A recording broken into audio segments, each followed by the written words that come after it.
Some men lift a glass because they have something to celebrate. That night, I lifted mine because I needed something to do with my hands while I memorized every word being said about my daughter in a language the people across from me were certain I could not understand. Keep smiling, Paul. Pour the wine. Nod when they look at you. Do not give them a reason to stop talking. That was what I kept telling myself at the table. I had booked the restaurant 3 weeks earlier. Field in Maine, just off King Street in downtown LeBurg.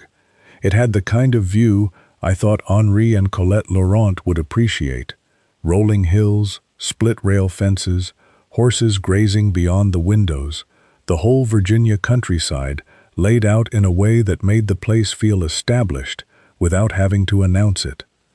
I wanted my daughter Claire to have one evening where the two sides of her future family sat together and got along. That was all. Her fiancé, Adrian, had been talking about how nervous his parents were about coming to Virginia. Claire had been just as nervous about whether they would like me. I wanted to make it easy for her. Instead, before the appetizers were even finished, Henri held up the wine bottle and studied the label. "Paul, this is the Bordeaux you chose?" "It's Virginia wine," I said. "The vineyard is about 20 minutes from here." He lowered the bottle. "Ah, local." The word was polite. His face was not. Colette smiled at me. "And what is it you do again, Paul?" "Construction." She repeated the word slowly. "Construction. Contracting," I said. "Mostly custom homes these days. How practical." Then she turned away and picked up her glass. Practical. The way she said it made my profession sound like something I should apologize for. I let it pass. Claire was sitting beside Adrian, laughing at something he had whispered to her. Her fingers were folded through his, and she looked happy. That mattered more to me than whether two people from Normandy thought custom home building counted as respectable work. I had spent enough years around wealthy clients to know how condescension works. Nobody has to insult you directly. Sometimes they compliment you in a way that places you exactly where they think you belong. I had been broke before, really broke. At 24, I once slept in my truck between jobs because calling my own father and admitting I needed help felt worse than the cold.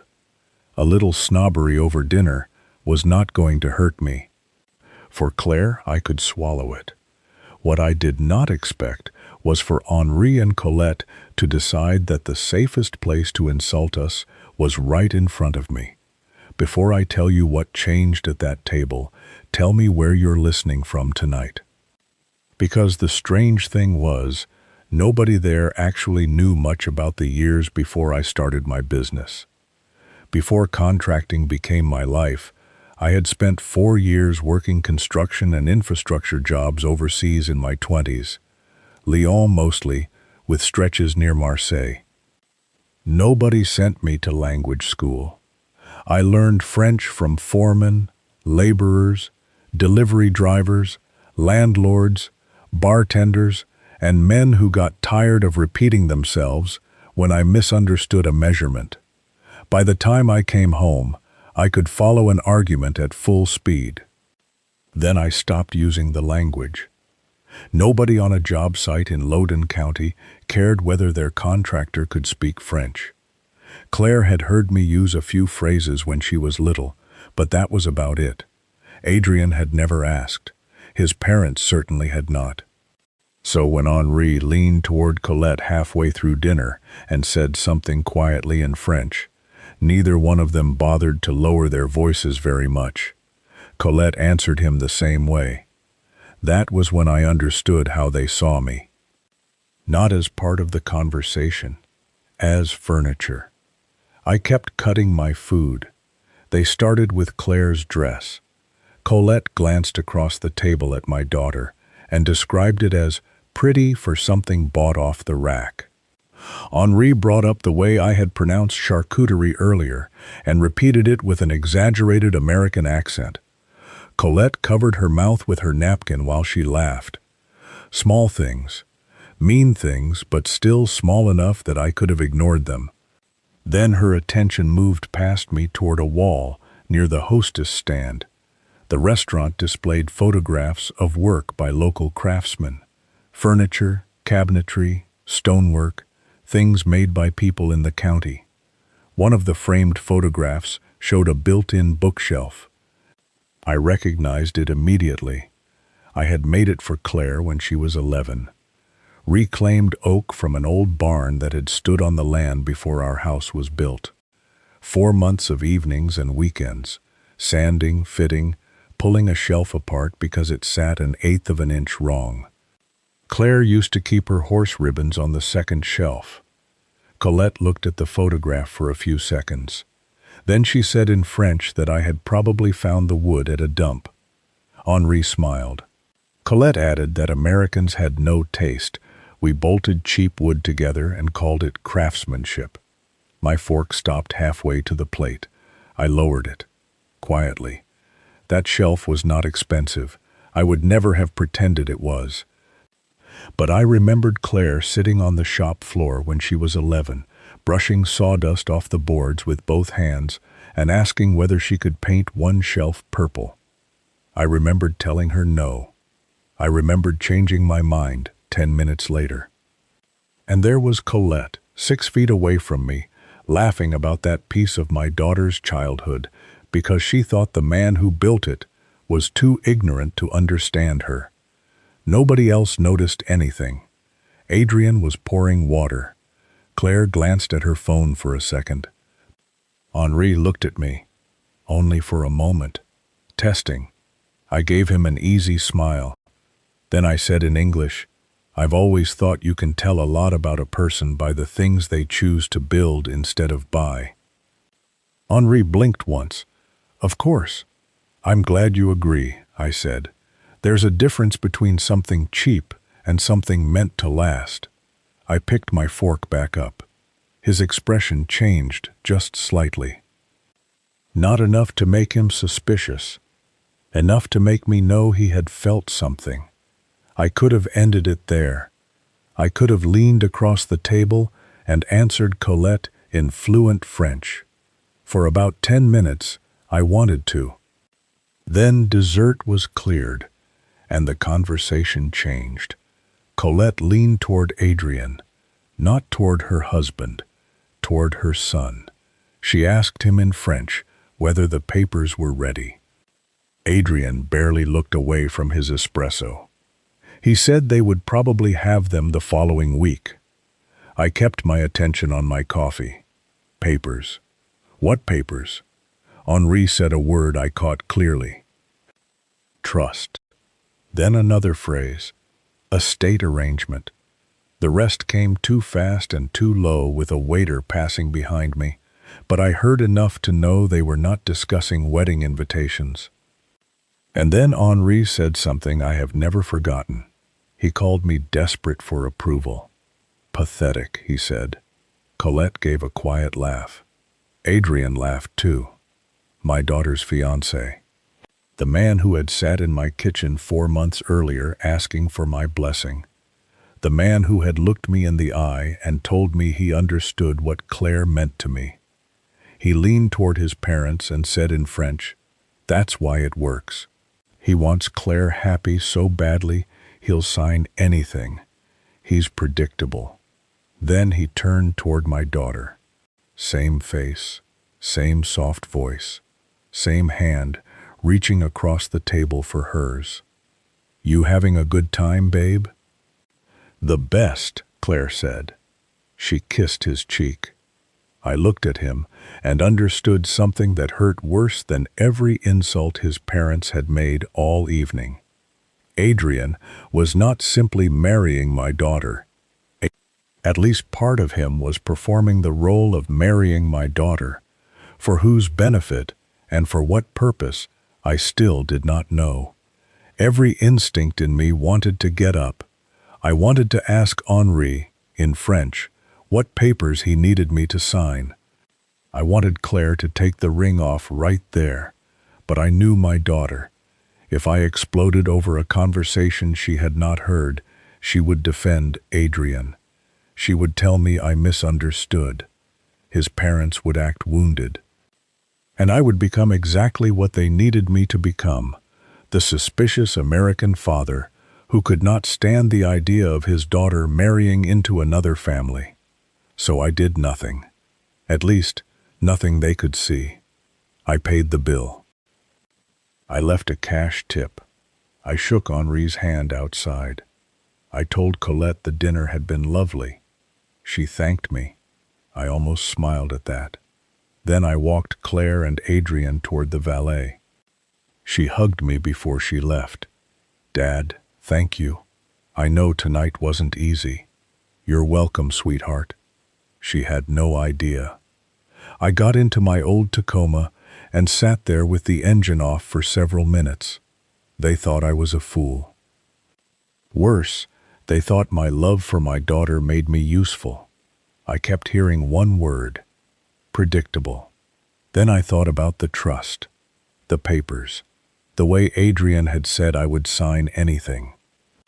I started the truck, and before I pulled out, I made myself one promise. I would not accuse anyone until I knew exactly what they expected me to sign. I would let them keep speaking. I would let them keep underestimating me.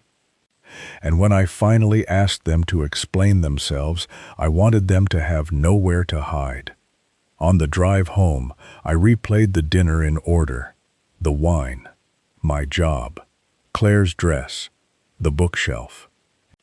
Then the trust. That last part was different. Snobbery is unpleasant, but it does not require paperwork. People do not fly across the Atlantic and discuss signatures over espresso because they dislike a contractor's accent. Something practical was hiding underneath the contempt, and Adrian was inside it. That was what made me slow down every time I came to a yellow light that night. I knew myself well enough to understand that anger can make a man confuse suspicion with proof. I had heard enough to worry. I had not heard enough to accuse. There is a difference, and I needed to respect it for Claire's sake. Claire texted before I reached home. "Dad, thank you for tonight. It meant everything to me that you tried so hard with them." I read the message in my driveway, twice. Then I wrote back, "Anything for you, sweetheart. Get some sleep." After that, I called Nolan Pierce. Nolan and I had worked together during my Lion years. After leaving construction, he moved into corporate risk consulting. He knew Europe. More importantly, he knew how to find out whether a company was what it claimed to be. It was nearly midnight. He answered on the third ring. "Bennett, I haven't heard from you in years. I need a favor." "What kind?" "The kind you charge people for now." He laughed once. Then he heard my voice. "What happened?" "I need you to look at a family and their businesses." Quietly. The next morning I started playing the role Henri and Colette had already written for me. Helpful, grateful, a little unsophisticated, and eager to please the people my daughter wanted as family. I called Claire before breakfast. What if Adrian's parents stayed in the guest house for the rest of their visit? She went quiet. "Dad, really?" "Sure. Saves them the drive from the hotel. They can see a little more of the county." "You don't have to do that." "I know." Her voice softened. That would mean a lot to me. That part hurt, because everything I was doing was for her, and she still believed I was the one trying to earn acceptance. Henri and Colette moved into the guest house on Thursday. I had built it years earlier, the same summer I made Claire's bookshelf. For the next several days I became exactly the man they expected. I asked Colette about her garden in Normandy. I listened while Henri corrected the way I grilled pork. On Sunday, He stood beside my smoker with a glass of wine and explained how a proper marinade would improve the meat. I nodded. I'll remember that. He seemed pleased. They slipped into French more often as the days passed. Not constantly. Enough. Having them in the guest house gave me something I had not planned on at first. Time. Time to watch how Henri spoke when Claire was not around. Time to see how quickly Colette stopped pretending to be impressed by anything I owned. Time to notice that Adrien became more attentive whenever his father mentioned land, business, or the wedding paperwork. Nothing they did by itself proved a thing. That mattered. I did not want to become the kind of father who builds a case out of facial expressions because he dislikes the man his daughter loves. So I kept separating what I knew from what I only suspected. What I knew was that they had discussed a trust. What I knew was that Adrien believed I would sign it. Everything else still needed to be earned. Most of what they said was ordinary. Complaints about the humidity. Comments about the house. Colette thought the guest room mattress was too firm. Henri disliked American coffee. None of that mattered. I listened for the things that did. Late Thursday night, after the lights in the guest house went dark, I sat in the Tacoma and called Nolan. He answered immediately. What did you find? There was no small talk. Paul, Henri Laurent's import company is barely functioning. I stared across the yard. Nolan continued. It went into restructuring about 2 years ago. It never really recovered. There are tax liens connected to the family estate in Normandy going back 3 years. How bad? Bad enough that normal refinancing probably isn't solving it. I tightened my hand around the phone. And Adrien? A pause. He has an active civil case against him in France. For what? Failed import-export venture. Investors lost money. Nothing I've found says criminal, but it is significant. Claire knows none of this. You're sure? I'm sure. Nolan was silent for a second. You also mentioned a trust. I heard them talking about one. If the structure is what I think it is, that may be the reason they're here. I looked toward the guest house. Explain. If they can put valuable American property into a joint structure, depending on how it's written, it can become collateral. Liquidity. A way to keep a failing operation alive. I did not answer. Nolan did not try to fill the silence. The people sleeping 50 yards from me had crossed an ocean for my daughter's wedding. Maybe. But now, there was another possibility sitting beside it. They might have crossed an ocean because I owned something they needed. And Adrien knew. That was the part I kept coming back to. His parents could have been desperate. His father could have pressured him. But Adrien had sat beside Claire at dinner and laughed when Henri said I was easy to manipulate. He had said I would sign anything. He had called me predictable. The opportunity to find out came that Sunday. I invited Henri and Colette to brunch on the back porch. Virginia ham. Biscuits. French roast coffee, partly because I knew Henri would approve. Halfway through the meal, he set his cup down. Paul, Adrien tells us you own commercial acreage near the highway. I do. In Europe, families often consolidate assets. It makes planning simpler. I watched him carefully. We are preparing a family trust through our estate attorneys. Something for Claire and Adrien. Something that protects both families long term. There it was. Colette leaned in. Family to family. We only want security for the children. I scratched my jaw. What would I have to do? Henri smiled. Nothing difficult. Review the draft. If you are comfortable, contribute the commercial property to the structure. I let my face show exactly the amount of confusion he expected. I build houses, Henri. Trusts aren't really my language. Colette smiled. No one expects you to understand every detail. I almost laughed. Instead, I said, "Have your people send me the draft. I'll look it over." Henri's eyes changed. Just a little. Relief. Maybe triumph. That night I sat in my study with the document spread across the desk, and I will admit something that matters. I did not understand it. I can read a blueprint upside down in the rain. I can look at a foundation plan and see where somebody saved money before the first shovel hits dirt. But legal structures are another world. The words blurred together.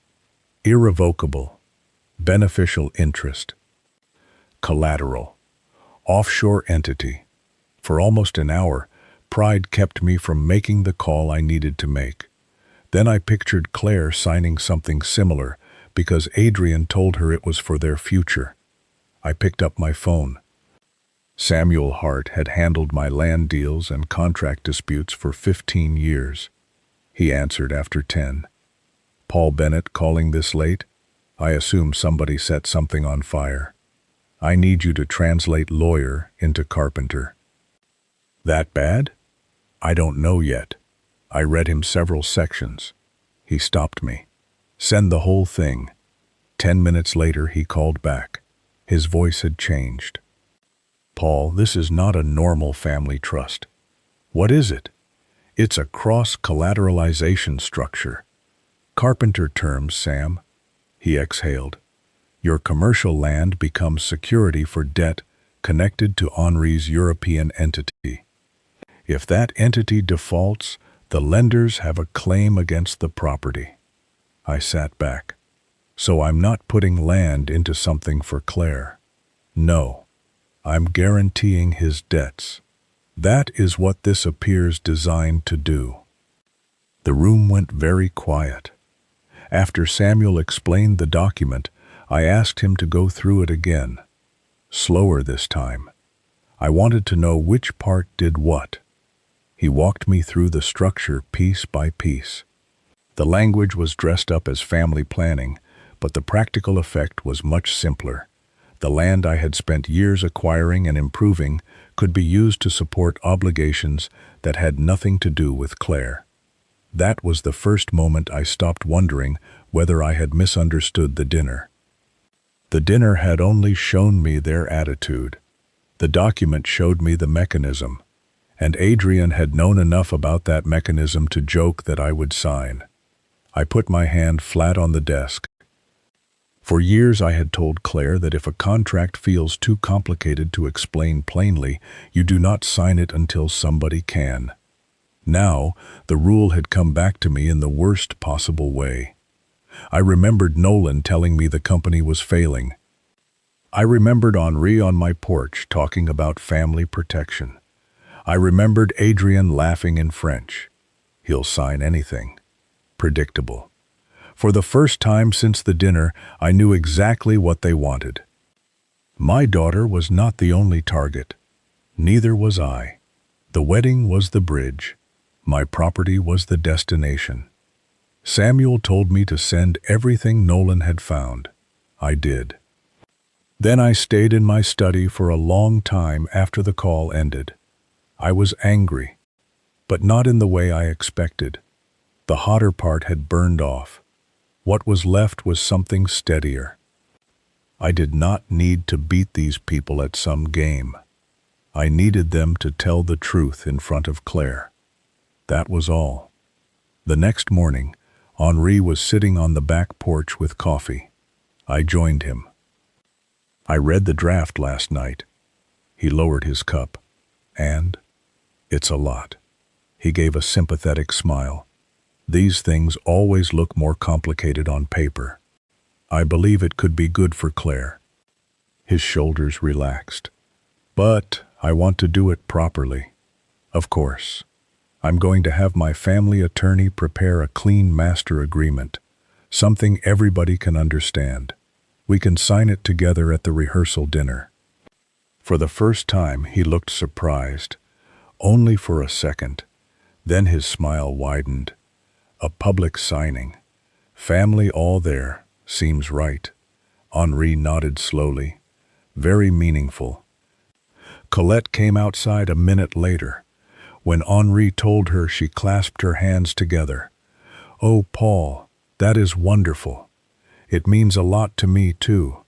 And that was true, just not for the reason they thought. From that moment on, they stopped being careful. Not completely. Enough. They believed the difficult part was finished. Samuel worked through the documents with me every evening. Nolan sent translated records, tax liens, business filings, information about Adrian's civil case. Nothing magical, nothing hidden in a vault, just facts they had counted on us never putting together. During the day, I still sat across from Henri at breakfast. I still let Colette correct my pronunciation. Adrian came by and called me Pop. I let him. Claire, meanwhile, was happier than I had seen her in years. That was the worst part of those days.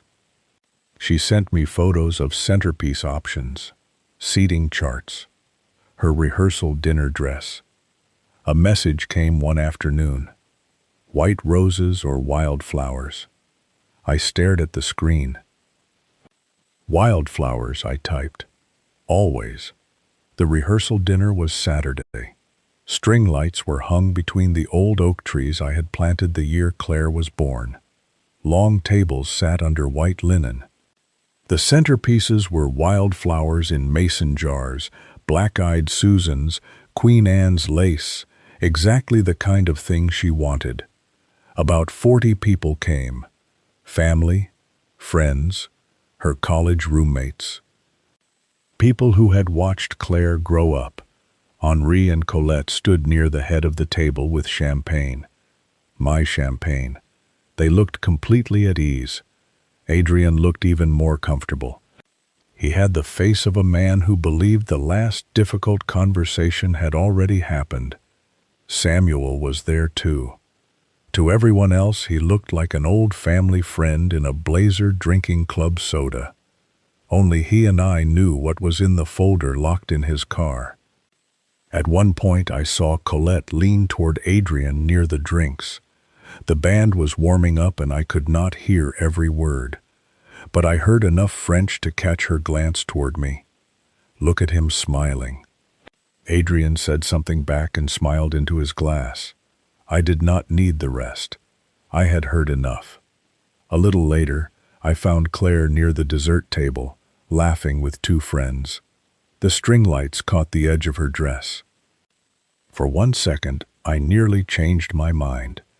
Not about stopping the trust, about doing this in front of everyone. There are truths you want to deliver privately. There are others that have been protected by secrecy for too long. I knew what I was about to do would break her heart, but I would rather she learn the truth before the wedding than after she had tied her life to people who had hidden this much from her. I picked up my glass and tapped it with my ring. The conversations faded. If everybody can give me a minute, I promise I won't keep you from dinner long. A few people laughed. Claire looked at me and smiled. Most of you know speeches aren't my thing, I said.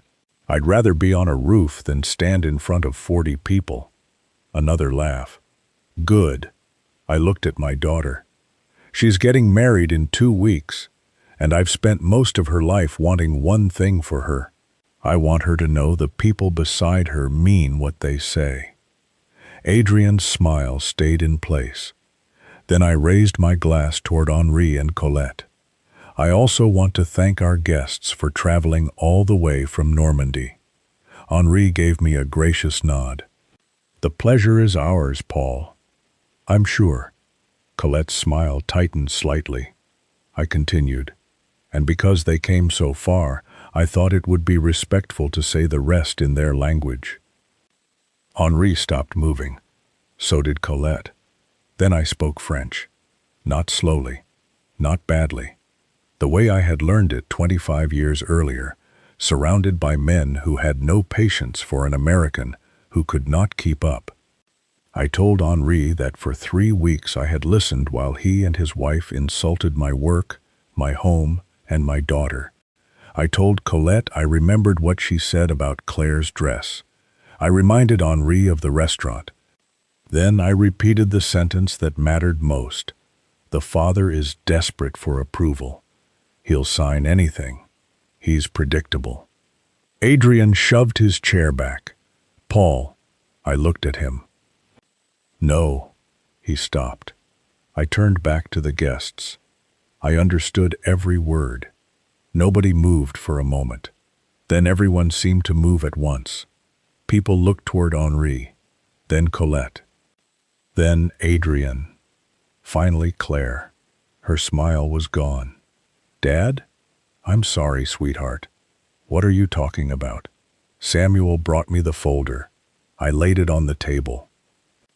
2 weeks ago, Henri and Colette asked me to put my commercial property into what they called a family trust.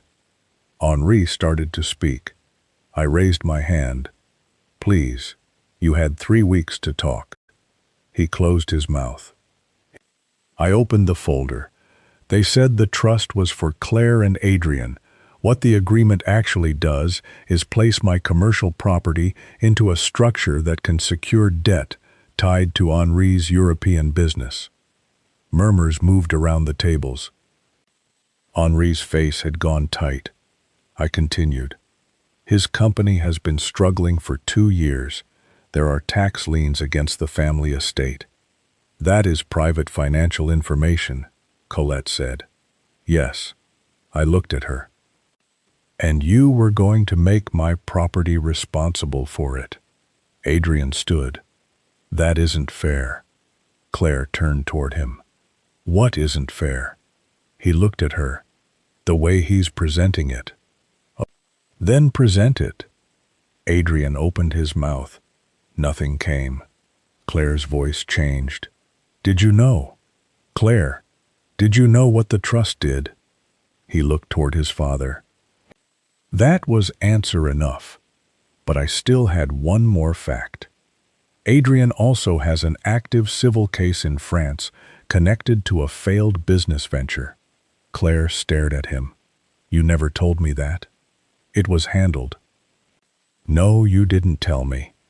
It wasn't relevant to us. She looked at the folder. You were asking my father to put his property into your family's trust. It wasn't like that. Then what was it like? Adrien took a step toward her. She stepped back. He stopped. For the first time that night, I saw panic on his face. Not because of me, because Claire was no longer listening to him the way she had before. She looked at his parents, then at him. Did you call my father predictable? Adrien glanced at Henri. Claire waited. Did you? His shoulders lowered. It was a private conversation. She nodded once.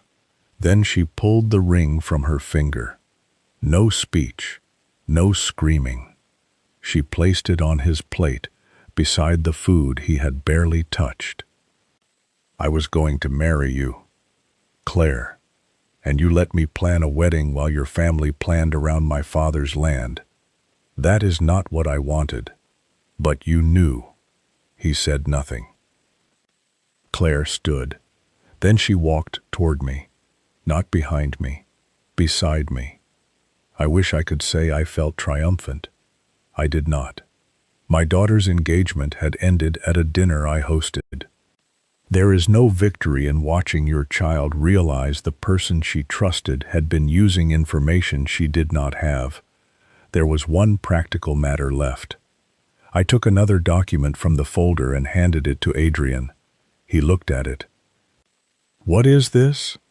An itemized bill for the expenses your parents accumulated while staying in my guest house. and written notice that they need to leave the property tomorrow morning. Henri finally spoke.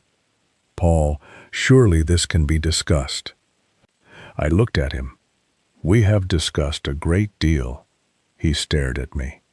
I switched to French for one sentence. "More than you realized." His face hardened. I returned to English. "The guest house is unlocked tonight. They can collect their things. If they prefer a hotel, that's their choice." Colette's voice rose. "You invited us." "I did. For family. I did that too." She seemed ready to say more. Then she looked around and saw the faces watching her. She stopped. I picked up my champagne glass and took one sip. Then I looked at Henri. And yes, I paid for the dinner. His jaw tightened. I set the glass down. For a practical man, I spend money strangely sometimes. He knew exactly what I meant. Claire looked at me. Her eyes were wet, but she was standing straight. "You ready?" I asked. She nodded. We walked away from the table together, past the wildflowers, past the white linen, past the string lights. Behind us, Colette called Claire's name. My daughter did not turn around. Neither did I. We crossed the yard toward the house. Halfway there, Claire reached for my hand. She had done that when she was small, usually when crossing a parking lot. Sometimes when she was tired. For years I had forgotten what it felt like. "Dad?" "Yeah? You really understood them the whole time?" "Every word that mattered." She was quiet. Then she said, "Thank you for hearing what I couldn't." I squeezed her hand. Behind us, the string lights still glowed over the tables.